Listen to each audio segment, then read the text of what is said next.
I didn't hear the forest at first.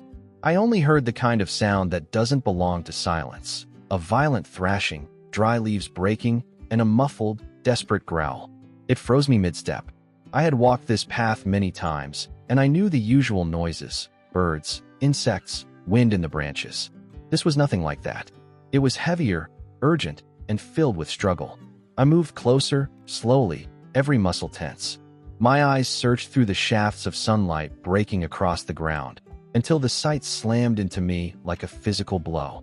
A giant python, its scales catching the light in dull brown and olive patterns, had coiled itself around a lynx. The cat was larger than I expected, but still powerless under the crushing strength. Her legs kicked weakly, claws tearing at the ground, while the thick coils pressed tighter around her ribs. The lynx's face twisted in agony. Her mouth opened in a rasping cry, short bursts of air forced through her throat. The python didn't make a sound, only the slow, deliberate flexing of its muscles. I could see the coils rise and fall as it tightened, and each time, the lynx's body jerked, breath caught, then weakened further. For a long moment, I just stood there. My brain screamed at me to leave, to back away before the snake noticed. Every instinct told me this wasn't my fight, but the sight rooted me. She wasn't just any lynx. Her belly was swollen, clear signs of pregnancy. If she died here, she wouldn't be the only one. That thought drilled through my hesitation. My heart hammered. I bent, searching blindly with my hands until I found a rock heavy enough to hurt, but light enough to throw. I gripped it so hard my knuckles burned. The python's head shifted slightly as the lynx let out another strangled cry. I aimed without thinking and hurled the stone with all the strength in my arm. The rock struck against the snake's body with a dull thud. The coils twitched, but the python didn't release. I grabbed another stone, shouting this time, a raw, loud cry that surprised even me. The sound broke through the dense air, and for the first time the snake shifted, its head lifting just slightly, tongue flicking in the air. I shouted again and threw the second stone, harder, closer to the head. This time, the reaction was sharp. The coils loosened just enough for the lynx to wheeze in a gulp of air, her legs thrashing with new desperation. The python uncoiled slowly, deliberate in every motion, turning its head toward the noise, toward me. I stumbled back, breath caught in my chest. Its eyes locked on me, cold, unblinking, as it slid its body free of the struggling lynx. The muscles under its scales rippled, carrying its enormous weight across the ground without a sound. The lynx collapsed, chest rising and falling in shudders, but I could barely focus on her now. The python was facing me. My throat went dry. I had wanted to help, to break its hold, but I hadn't thought of what would happen next. Now I stood in open ground, the sunlight cutting across the snake's thick body as it gathered itself. The air felt thinner, like the forest itself was waiting. The lynx wheezed behind me, but the python's attention was mine. Its slow advance sent a shock of cold straight through me. Every instinct screamed at me to run, but my legs refused to move. My arms hung by my sides, empty now, nothing left to throw. All I could do was breathe, each sound louder in my own head than the forest itself. The fight wasn't over. It had only shifted, and now I was the one in the coils of its focus. The python's head lifted higher, tongue flicking rapidly, tasting the air. Its focus was complete. I felt it in the weight of its stare, a cold calculation. It wasn't rushing. Predators like this didn't need to. Every coil moved with measured certainty, dragging its massive length toward me. I took one step back, then another, heart hammering so hard I could hear it in my ears. Behind me, the lynx coughed, a wet, rattling gasp. The sound pulled my eyes for only a second, but it was enough to see her chest heaving unevenly. She lay sprawled on her side, belly swollen, sides streaked with dirt where she had clawed the ground. She was alive, but barely. And she was pregnant. There was no mistaking it now. That realization hit like a punch. If I ran, she would die here, and her unborn young with her. But if I stayed, the snake might take me instead. I forced myself to breathe, scanning the ground around me. My hands shook as I picked up a fallen branch. It was thick at the base, long enough to keep a little distance, but not much more than a stick against something that size. I gripped it tightly, trying to quiet the tremor in my arms. The python advanced, slow and deliberate, its muscles flowing like water under the patterned skin. Every movement carried a sense of inevitability. I raised the branch, shouting again, hoping sound would mean something. For a moment, the snake paused, tongue flicking, head weaving side to side as if measuring me. Then it slid forward again. I jabbed the branch out in front of me, striking its body. The wood thudded against the thick muscle, but the snake didn't recoil. It pressed forward, forcing me back step by step. My shoes scraped against the dirt, slipping slightly on dry leaves. The air felt heavy, every breath thick in my throat. The lynx groaned faintly, her legs twitching as though trying to rise, but her body refused. The sound sharpened the tension. I couldn't let the python close in on her again. I swung the branch harder, aiming near its head. The python's body recoiled slightly at the impact, not from pain, but from sudden irritation. Its head snapped sideways, and for a terrifying second it lunged toward the branch. The force rattled up my arms, nearly knocking it from my grip. I stumbled backward, catching myself just before falling. The python followed, its body twisting, gathering in a slow coil as though preparing to strike. Its jaws opened slightly, showing the pale interior of its mouth, the curved teeth designed not for tearing, but for holding. My breath came ragged. I swung again, wild this time, desperate. The branch cracked against its head, not hard enough to hurt, but enough to buy a fraction of distance. The snake reared, its body lifting off the ground in a powerful arc. Every muscle in me screamed to run, but my legs froze. It lunged. I threw myself sideways, crashing shoulder first into the dirt. The sound of its body hitting the ground where I had stood was a heavy, sickening thud. I scrambled to my knees, the branch still in my hands. Dust filled my mouth, my chest heaved. The python twisted, searching again, but its head turned back toward the lynx almost immediately. She let out a broken cry, tried to shift, then collapsed back down. Her eyes half closed, her breathing shallow. She wouldn't survive another constriction. I pushed myself upright, gripping the branch like it was the only thread between me and death. The python turned fully toward her again, muscles coiling with dreadful patience. I had one choice to make: run now and save myself, or stand here and fight something I could barely comprehend. My throat burned as I swallowed, sweat stinging my eyes. And then the snake moved. A surge of power aimed past me, straight for her fragile, broken form. I leapt forward without thinking, swinging the branch with all the force left in me. The swing connected, the branch striking across the python's head with a crack that echoed louder than it should have. For a fleeting moment, the snake hesitated, the thick muscles shifting beneath its patterned skin.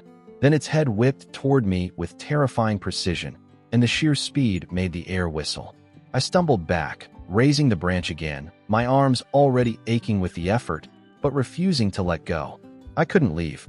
The lynx lay crumpled on the ground, her sides moving with shallow, uneven breaths. Her body twitched, legs pulling in as if some instinct kept her fighting even in weakness. Her eyes blinked slowly, unfocused, yet burning with a dim will to live. If I left, she was finished. I knew it. That thought outweighed every screaming impulse to run, every command of survival echoing in my bones. I bent quickly, hands scrambling across the dirt until I found a broken piece of bark. I hurled it with all my strength. It struck the snake's body, harmless but distracting. I shouted, a raw sound that cracked my throat. The python shifted its attention back to me, tongue flicking rapidly, tasting my presence in the air. I bent again, scooping another rock, throwing it as hard as I could. It bounced off the thick scales with a dull smack. The python recoiled slightly, not in pain, but in irritation, and that subtle recoil kept me alive a few seconds longer. Its body began to gather into tighter loops, every coil a knot of power ready to release. My chest tightened until I could hardly breathe. I jabbed the branch forward, yelling again, trying to seem larger than I was, though I felt as small as a cornered rodent. The snake lunged, and I dove sideways, the ground tearing skin from my arm as I landed. Dust filled my mouth, grit between my teeth, and when I turned, its head slammed into the earth where I had been standing. The force shook the ground, sending vibrations up through my bones.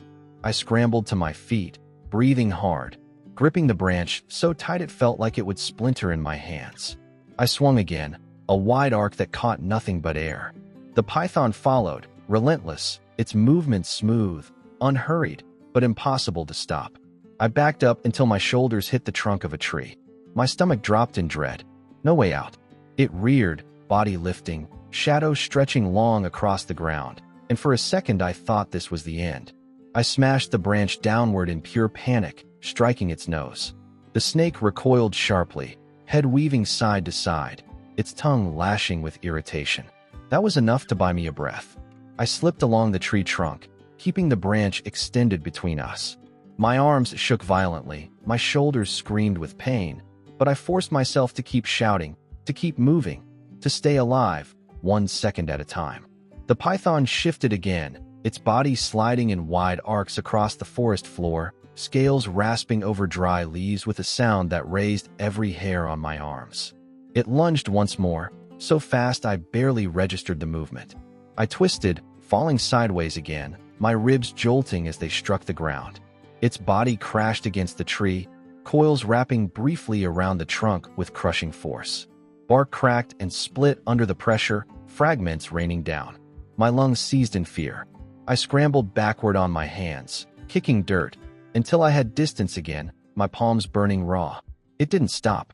The snake's head turned again, tongue flicking, eyes cold and fixed like polished stones. I raised the branch again, though my grip had weakened and the stick felt like a child's toy. I threw another stone, missing this time, but the noise cracked sharp through the silence. The python paused, head weaving side to side. For the first time since it had turned on me, its body slowed, the coils unwinding slightly. Its head swayed, measuring, the intelligence behind its stare undeniable. Then, with sudden stillness, it began to retreat. Not rushed, not defeated, just leaving. The long body slid into the undergrowth, disappearing into green shadow with a whisper that sent another shiver down my spine.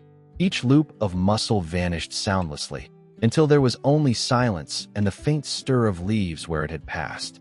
I stood frozen, chest heaving, sweat running into my eyes and stinging. The silence afterward was deafening, broken only by my gasps and the pounding in my ears. Slowly, I lowered the branch. My arms felt like lead, trembling with exhaustion.